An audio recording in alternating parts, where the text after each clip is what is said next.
laruan niya. Ganyan yung ginagawa ko rin laruan dati. Ako din. Yung kabataan ko. Tapos pabilisan, marami kayo na. Kumusta kuya Adahim ate Jian? Tara punta tayo sa inyo. Please muna. Nag-school ka?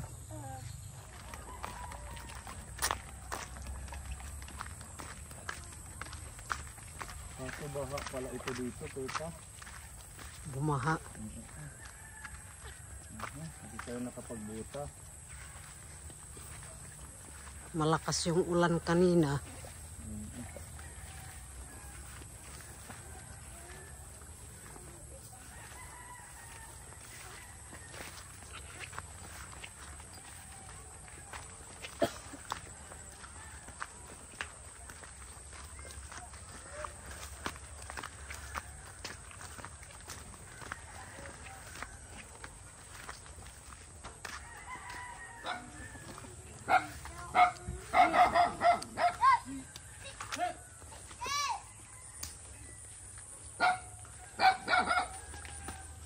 Cucu. Ayun yung ate. Magugulay ka ng papaya, kuya. Putang hinitib ng manok. Ha? Maliliit pa. Maliliit pa yung manok mo. Tinulang nitib na manok, masarap yan. Oo, maliliit pa, hindi pa pwede ano.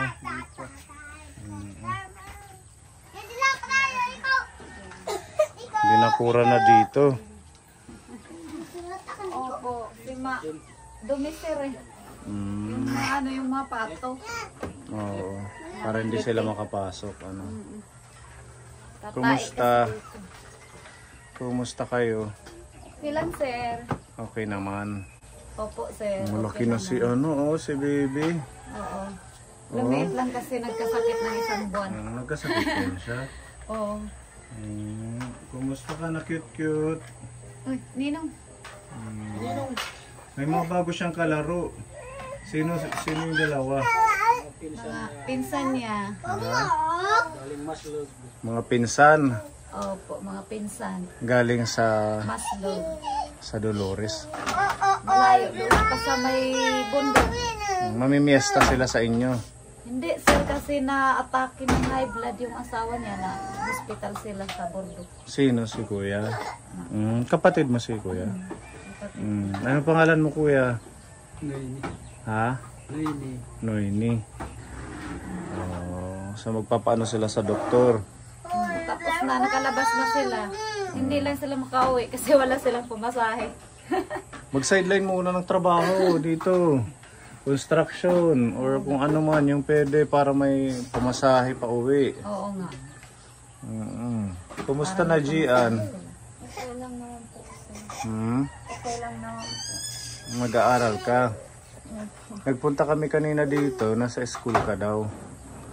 5 o'clock pa ang uwi mo. Hindi ka nagbabaon. Uwian ka lang.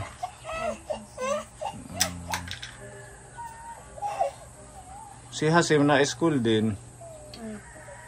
Ha? Ito si Kuya Hasim. Anong pangalan ni Kuya? Pangalan. Malik. Ang gaganda ng pangalan na. Malik Hasim. Ikaw? Aslani. Ha? Aslani. Aslani? Kakaiba yung mga pangalan nila, no? Parang pang Arabo, ganun. Mga hats. Oo. Mga pang ibang bansa, ang mga pangalan. Parang Hamas. Shortan mo si baby or takpan mo yung ano, toy-toy. Walang short. Bawal yan sa camera. Mag-ano tayo ng short. Masisensored tayo. Kaway ko lang kahapon. Galing ka saan? Maslog din yung destino ko. Doon ka nagtatrabaho. Anong ginagawa nyo doon sa Maslog? Health center po. Health center, building. So, Matatapos na kami sa mga isang linggo na lang matatapos na. isang linggo na lang patapos na. Ilang ano ka na doon nagtatrabaho? Mga Mahigit na isang buwan na. At least may trabaho ka. Uwian ka lang ng Sabado. Dalawang linggo. Every 2 weeks ka na uwi. O kasi yung pamasahe mahal. Nagtatanim ka pa, Ate Shirley?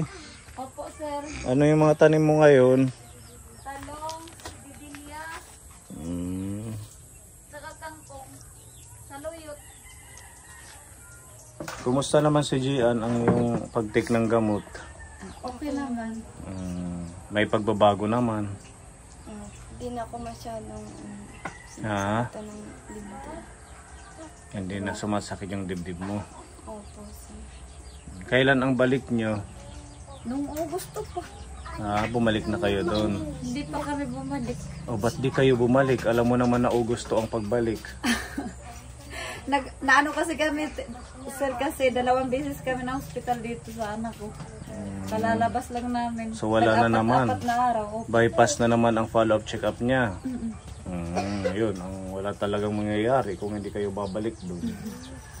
Kailangan Pero na-check up ko siya, sir, dyan sa doktor hospital. yung yung doon kasi may record kayo doon. Oo, yun nga din ang ginano. Kailangan lang daw doon lang. Sa sabi ni espesyalista. doktor. Kung August, na ngayon, September, Opo, dapat- di ba sa papel namin, Augusto? dapat nagpunta kayo. Pag ganun kasi, Ate Shirley, dapat pinaglalaanan nyo. Pinaglalaanan nyo ng oras, pinaglalaanan nyo ng pamasahe. Kasi hindi man lagi na meron kaming maibibigay sa inyo. Kailangan din natin kumilos. Kompleto pa yung gamot mo? Kompleto. Yung Somapin, meron pa. Opo, sir. Ano bang nararamdaman mo ngayon? Ha? Wala po. Hingal, pagod, ganun. Na hinihinga lang ako kapag naglalakad. Sumasakit yung dibdib. Hindi na. Hindi na. Nakikita kita kasama mo yung isang babae doon sa bayan. Si Elia. Oo, lagi kayong namamasyal. Sinasamahan ko po siya. Sinasamahan mo. Saan kayo nagpupunta? Sa baybay. Sa peryahan. So, yung pag-aaral mo okay naman. Opo. Anong grade mo na ngayon? Grade 8. Kasi hindi naman basta-basta makahingi ng tulong pag wala kang hinahawakan ng mga papel. Nasaan ba ang mga papel mo? Yung mga galing sa doktor? Galing sa doktor, ang lang naman nun, ang request ng Today ko. Sa bagay, wala ka pa palang pinakita sa amin na result ng Today ko. Okay, nakalimutan namin. Hindi pwedeng hindi nakapunta, ganyan, hindi naka-follow up, check up. Walang mangyayari kay Gian kahit anong pagpupursige namin na magtulong kung ikaw mismo hindi ka ganun ka seryoso sa anak mo. Walang mangyayari. Sarili ko nga, hindi ko na maalagaan. Hindi na para sa sarili mo, para dito sa mga anak mo. Pag magulang, na yan halos wala ka ng sa sarili mo, basta para sa mga anak mo, paggamot mo, mabigyan mo ng tamang pagkalinga. Talaga, sir. Sa kanila na nga lang yung focus ko lahat. Kahit pagkain ko, kulang na. Ganun ang magulang. Kahit pagtulog ko, kulang na. Sa kanilang na lang talaga. Lahat na lang. Parang kay Nanay Marisa, yung kay Baby Daryl, nakalagay doon ganito, 500,000. Yung sa heart surgery, hindi siya surgery, parang may pinasok lang sa hita na parang... Ayun yung sinasabi ni doktora na 2. Oo, ganun ang gagawin kay Gian, naalala ko eh. Ibabaon daw dito Oo. sa hanggang heart. Ngayon, okay na si Baby. Nakahingi siya ng 250,000 kay Congresswoman, 4-piece party list, 200,000, tapos sa mga senador. Kailangan mo Bigay lang... talaga sila, sir, ng ganyan. Oo, kahit 1 milyon kung kailangan ng anak mo. Pero hindi sila nagbibigay ng cash. Hindi sila magbibigay sa iyo ng pera. Ang bibigay sa iyo guarantee letter. Dadalhin mo 'yun doon sa heart center para 'yun yung ipapakita mo na ito yung ibabayad. Kahit walang cash, basta makabayad. Oo. Sa din ni Nanay Marisa na gusto niyang gumaling yung anak niya, gusto niyang maging normal, nakita ng ating mga sponsor na talagang seryoso siya na mapagaling yung anak niya, tinulungan siya ng mga sponsor natin.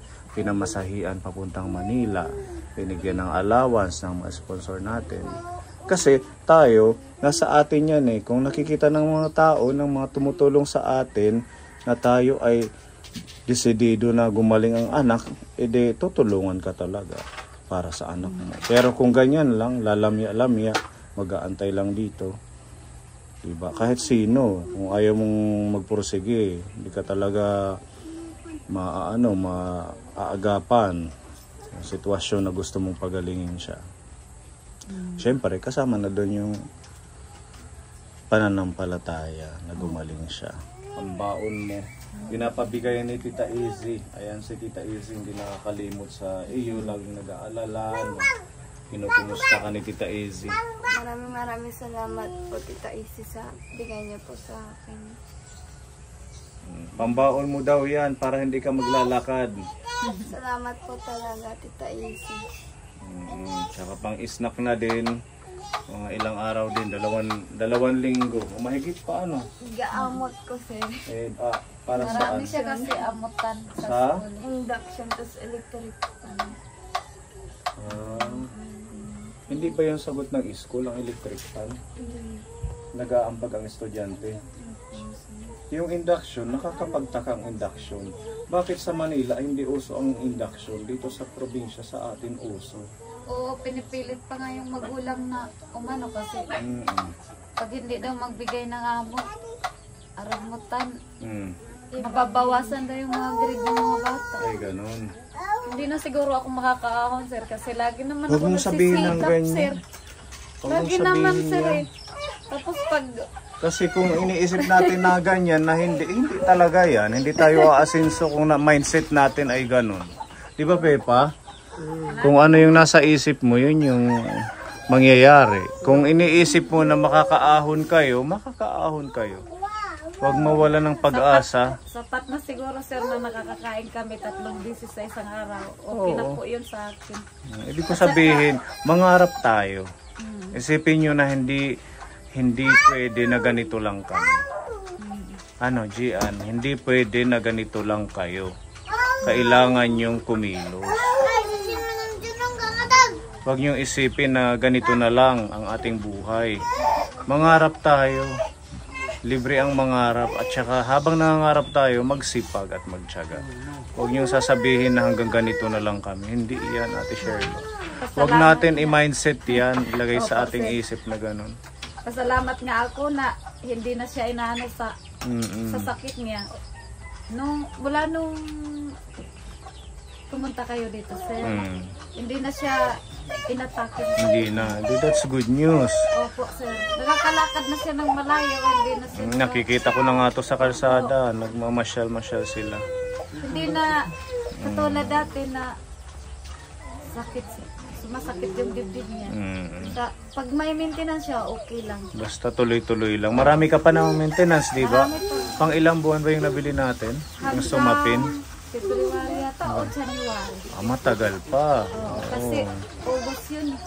Binili. Ano yung binili? May? May yata. Mga ganun. Oo. Nung pumunta kami doon, sa Tacloban. Sa awa naman ng Diyos hindi Okay naman siya. Basta doble ingat na lang, ha? Hindi naman siguro, sir. Ano na lang, sir, hindi naman siguro. Ipa-operahan ko na lang. Hindi siya opera. Ano lang siya yung parang papasukan ng parang magdudugtong sa ugat para hindi Oo.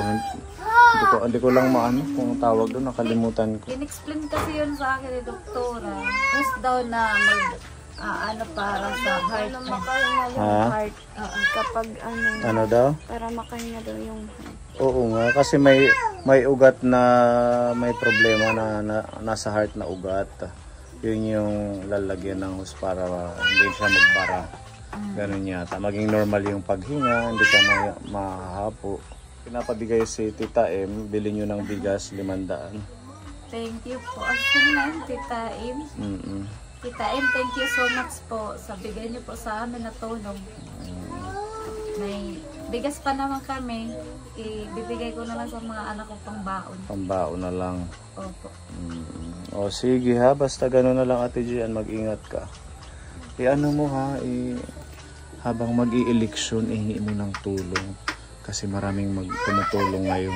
Maraming namimigay ng mga politician. Oh, bili kayo ng biskuit, ha? Hasim, ikaw ang humawak kayo. Humawak si Kuya Hasim. Hasim, hawakan mo. Bigyan mo si Kuya JP. Oh, bili kayo ng kuan, Hansel, Pita. Okay nga din na kami. Maano ka? Maano ka, Hasim? Salamat. Hey, JP. Salamat po. You're welcome.